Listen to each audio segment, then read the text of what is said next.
ہاں ابھی حج کے موسم میں قافلے روانہ ہوں گے حاجیوں کے، حج ایک عبادت ہے، ہجوم جمع نہ کریں۔ جانے والوں سے پہلی تو گزارش کہ ہجوم جمع نہ کریں اپنے گھروں میں، سب کو منع کر دیں کہ ہمارے گھر پر کوئی نہ، حج سے پہلے جانے والا سب سے ملاقات کر لیں۔ یہ طریقہ ہے کہ حج میں جانے والا لوگوں سے مل لیں، کہ وہ لوگوں سے ملاقات کر لیں، جاتے ہوئے چند رشتہ دار اس کو ودا کر دیں، اور اگر رشتہ داروں کے ودا کرنے میں بھی اگر کوئی برائی وجود میں آتی ہو تو ان رشتہ داروں کو بھی معذرت کر دے کہ آپ بھی مت آؤ، ہم چلے جائیں گے، کسی کو آنے کی ضرورت نہیں، کیونکہ آپ ہمارے ساتھ آؤ گے آپ کی عصر مغرب عشاء اور فجر قضا ہو جائے گی۔ میں تو ایک فرض ادا کرنے جا رہا ہوں، تمہاری 4 نمازیں چھوٹے گی، اور ایک کی نہیں پوری خاندان کی چھوٹتی ہے۔ اور نماز حج سے بڑا فریضہ ہے، نماز کا درجہ حج سے اوپر ہے۔ حج تو مالدار پر ہے، زندگی میں ایک مرتبہ ہے، نماز عام فریضہ ہے، روزانہ 5 وقت فرض ہے۔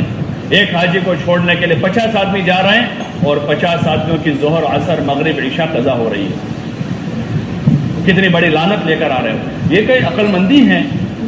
یعنی نارمل بات ہے، ایک عام بات ہے، یہ ایک عام بات ہے کہ جو بچے کی بھی سمجھ میں آ جاوے، کہ چھوٹے بچے کو بٹھا کر سمجھاوے کہ بیٹا اس کام میں 3 نقصان ہو رہے ہیں، ایک فائدہ ہو رہا ہے، وہ بچہ کہے گا نہیں ابا برابر اس کو نہیں کرنا ہے۔ اور یہاں بڑے بڑے بزرگ لوگوں کو سمجھ میں نہیں آ رہا،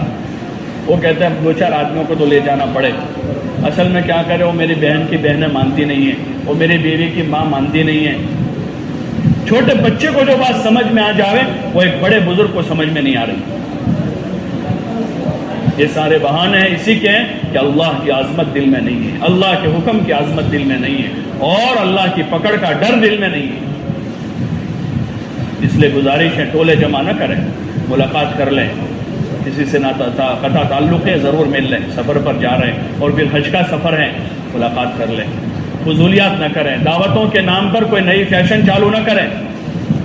دعوت کھانا کھلانا بہت اچھی چیز ہے، لیکن کسی عمل کے ساتھ اس کو خاص کر دینا شریعت میں وہ جائز نہیں ہوتا ہے۔ کھلاؤ پلاؤ خوب، اللہ توفیق دے، روزانہ 2 مہمان گھر لے جاؤ، امی ابا کی خدمت کرو، روزانہ امی ابا کو کھلاؤ، بھائی بہنوں کی خدمت کرو، غریب رشتہ داروں کی خدمت کرو۔ یہ کوئی بات ہے حج میں جاتے ہوئے 50,000 روپے کی دعوت کی اور سال بھر ماں کو دینے کے لیے مہینے کا 1000 روپیہ نہیں اس کے پاس، سال بھر اپنی بہنوں کو، غریب بہنوں کو دینے کے لیے مہینے کے 500 روپے نہیں ہے، اور حج میں جاتے ہوئے 50,000 روپیوں کی آدمی دعوت کر رہا ہے۔ حج میں سے آ کر آدمی 2 لاکھ کا لوگوں کو تبرک دے رہا ہے، 2 لاکھ روپے کا، کپڑے دے رہا ہے، جوتے دے رہا ہے، پتہ نہیں کیا کیا تبرک۔ تو بھائی کھجور کا تبرک تھا ایک زمانے میں، تو وہ مدینہ منورہ سے حضور کے شہر سے آدمی آ رہا ہے تو حضور کے شہر کی کھجوریں لے کر آیا ہے، 2 کھجوریں دے دی، 5 کھجور دے دی۔ یا حضور کے شہر سے آ رہا ہے، مکہ مکرمہ سے آ رہا ہے تو آدمی وہاں سے زمزم لے کر آیا ہے، 2 گھونٹ اپنے دوستوں کو رشتہ داروں کو دے دے، مبارک پانی ہے وہ، جس کے بارے میں حدیث میں آتا ہے کہ جس نیت سے پیا جائے گا زمزم اللہ پاک اس نیت کو پورا کرتا ہے۔ اب وہ تبرک تو اپنی جگہ رہ گیا، کوئی زمزم دیتا ہے وہ کہ خالی زمزم دیا، کچھ نہیں دیا، کپڑے دے رہے ہیں، جوتے دے رہے ہیں، پتہ نہیں کیا کیا ہو رہا ہے۔ یہ سارے رسومات ہیں، خرافات ہیں، اور یہ سارے چیزیں اپنے عمل کو بگاڑنے کا ذریعہ ہے۔ اگر آدمی کو دینا ہے تو کسی ایسے آدمی کو کپڑا دو جس کے پاس کپڑا نہیں ہے، ایسے آدمی کو جوتا پہنا دو جس کے پاس جوتا نہیں ہے۔ آپ تو اس کو جوتا دے رہے ہو جس کے پاس 2 جوڑی پڑے ہیں اور تیسرا آپ دے رہے ہو، اس کو آپ کپڑا بھیٹ دے رہے ہیں جس کے پاس 10 جوڑی کپڑے ہیں، اور حج میں سے آ کر پھر اس کو کپڑا دے رہے ہیں آپ۔ یہ طریقہ نہیں ہے، ہدیہ دینے کا بھی طریقہ سیکھنا پڑتا ہے۔ کیا طریقہ ہے؟ آپ ہدیہ ضرور دیں، کوئی منع نہیں کر رہا، لیکن اس کو کسی دن کے ساتھ، کسی سفر کے ساتھ خاص نہ کریں، وہ رواج ہے، اور ہماری شریعت میں کوئی رسم نہیں ہے، ہماری شریعت میں طریقے ہیں، حضور علیہ السلام نے طریقے جاری کیے، طریقے جاری کیے، ان طریقوں پر اگر ہوگا وہ چیز محبت مودت کا ذریعہ بنے گا، چاہے آپ کا 1 روپیہ دیا ہوا ہوگا وہ روپیہ محبت کا ذریعہ بن جائے گا، اور طریقے پر نہیں ہوگا، آپ 1 لاکھ روپیہ دو گے وہ 1 لاکھ روپیہ جو ہے آپ کے لیے لڑائی کا ذریعہ بن جائے گا۔ اس لیے آپ حضرات سے گزارش ہے، اللہ کے واسطے آپ کے جو رشتہ دار جا رہے ہیں یا ان میں سے کوئی حج میں جا رہے ہیں، اس کی کوشش کریں کہ خود یہاں سے اپنا سفر کر لیں۔ سفر میں تھوڑا بہت سامان ہوتا ہے، ضرورت ہے 1 آدھ جوان لڑکے کو ساتھ رکھ لیں، 2 کی ضرورت ہے 2 کو رکھ لیں، عورتوں کی کیا ضرورت ہے؟ عورتوں کی کیا ضرورت ہے؟ عورت جانے والی تندرست ہے، اس کو کسی کے سہارے کی ضرورت، ہاں کوئی معذور خاتون جا رہی ہے تو اس کا ٹیکہ کرنے کے لیے ساتھ میں ایک آدھ کوئی عورت کو بھی ساتھ، اس کی بیٹی کو ساتھ کر لیا تو ایئرپورٹ تک ان کا سہارا بن جائے گی، تو ٹھیک ہے۔ باقی عورتوں کو نہ لے جاؤ، ان کا ہجوم نہ کرے وہاں، اور وہاں پھر تماشا ہوتا ہے ایئرپورٹ پر، دیکھتے ہیں روزہ جو جانے والے دیکھتے ہیں، تماشا ہوتا ہے پورا، یہاں سے وہاں بھاگ رہے ہیں، وہاں دوڑ رہے ہیں، کوئی یہاں جا رہا ہے، کوئی وہاں جا رہا ہے، کسی کے پاس پانی نہیں ہے، کسی کے پاس کھانا نہیں، کسی کے بچے نے پیشاب کر دیا، کسی کے بچے نے پخانہ کر دیا ہے، ادھر سے ادھر دوڑ رہے ہیں، بھاگ رہے ہیں پوری رات اسی میں، پھر رات میں 1 بجے 2 بجے گھر واپس آ کر سوتے ہیں، پھر فجر کی نماز قضا ہو گئی، ظہر عصر مغرب سفر میں چلی گئی اور فجر یہاں گئی، ایک آدمی ایک فریضہ ادا کرنے گیا ہے اور 50 آدمیوں کا چار فریضے فوت ہو جاتے ہیں۔ اس لیے گزارش ہے اللہ کے واسطے کہ اس قسم کے رسومات کو جگہ نہ دیں، شادی بیاہ میں بھی اور موت میت میں بھی، حج کے موقع پر بھی، کسی بھی خوشی اور کسی بھی غمی میں اللہ کے بندے بنے، حضور علیہ السلام کے نمائندے بنے، اسلام کے ترجمان بنے۔ ہمارا جانے والا حاجی، اس کی گاڑی یہاں سے جا رہی، بستیوں سے گزر رہی ہو تو بستیوں کے غیر مسلم کہہ رہے ہو کہ سفر کرنے کا یہ طریقہ ہے، دیکھو یہ مسلمان اپنی یاترا پر جا رہے ہیں، ایئرپورٹ اسٹاف کہہ رہا ہو کہ یہ طریقہ ہے یاترا کرنے کا، فلائٹ میں ان کے ساتھ دوسرے مسافر ہیں مذہب والے، وہ کہہ رہے ہو کہ دیکھو یہ طریقہ ہے یاترا کرنے کا۔ اور ہمارا حج جو ہے وہ دنیا میں اور عالم میں ہدایت کا ذریعہ بن رہا ہو۔ ہماری بستیوں سے گزرنے والے، یہی تھا ایک زمانے میں کہ حاجیوں کے قافلے جو پیدل جاتے تھے وہ قافلے لوگوں کی ہدایت کا ذریعہ بنتے تھے۔ جن ملکوں سے وہ قافلے گزرتے تھے، جن بستیوں میں وہ ٹھہرتے تھے، ان حاجیوں کی ایمانداری، ان کی دیانتداری، ان کا تقویٰ، ان کی عبادت، ان کی مخلوق خدا کی خدمت جو ہے وہ انسانیت کی ہدایت کا ذریعہ بن رہی تھی۔ اور انہی قافلوں سے ایک تو مجاہدین کے وہ لشکر دنیا میں چلے جن کی دعوت سے، اور نمبر 2 پر چلنے والے حاجیوں کے قافلوں سے، اور تیسرے نمبر پر علم کے لیے سفر کرنے والے جو قافلے اس زمانے میں چلتے تھے، ان کے راستے سے دنیا میں ہدایت پھیلی۔ یہ اصل ذریعہ بنے ہیں دنیا میں ہدایت کا، جس سے دنیا کی قومیں پلٹی ہیں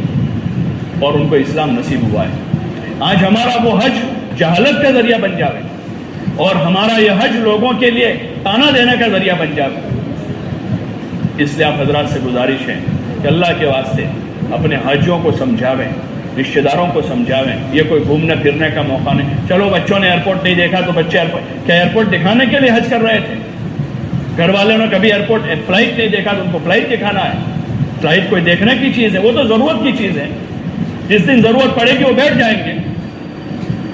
آپریشن تھیٹر نہیں دیکھا بچوں نے، چلو ان کو ایڈمٹ کر کے آپریشن کروا دیں گے ان کا، کہ گھر کی عورتوں نے آپریشن تھیٹر نہیں دیکھا ہے تو چلو ان کو لے جا کے کوئی آپریشن کروائیں گے۔ بھائی وہ تو ضرورت کی چیز ہے، جب ان کو ضرورت پڑے گی آپریشن کروانے کی جائے گی وہ۔ ایئرپورٹ کوئی دیکھنے کی چیز ہے، کوئی تماشا کرنے کی چیز ہے۔ اس لیے گزارش ہے کہ ان چیزوں میں سمجھاوے، ایک دوسروں کو بات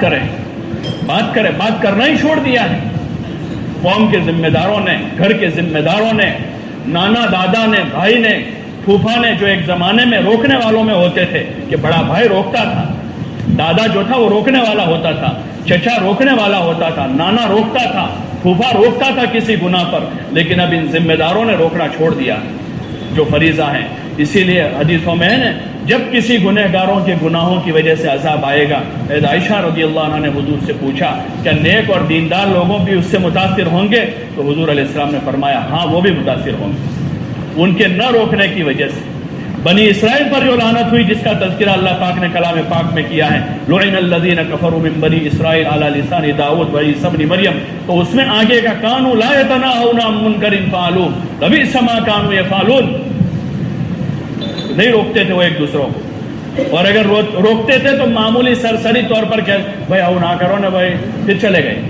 وہ کرتے رہے، سرسری کہا انہوں نے، اہمیت کے ساتھ نہیں کہا۔ تو پھر اللہ پاک نے نبیوں کی زبانیں ان پر لعنت کی،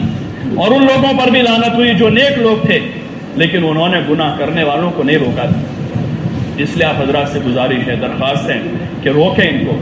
روکیں، 1 سے 2 مل کر کریں، 2 سے 3 مل جاوے، 3 سے 4 ملے اور مل کر جاوے،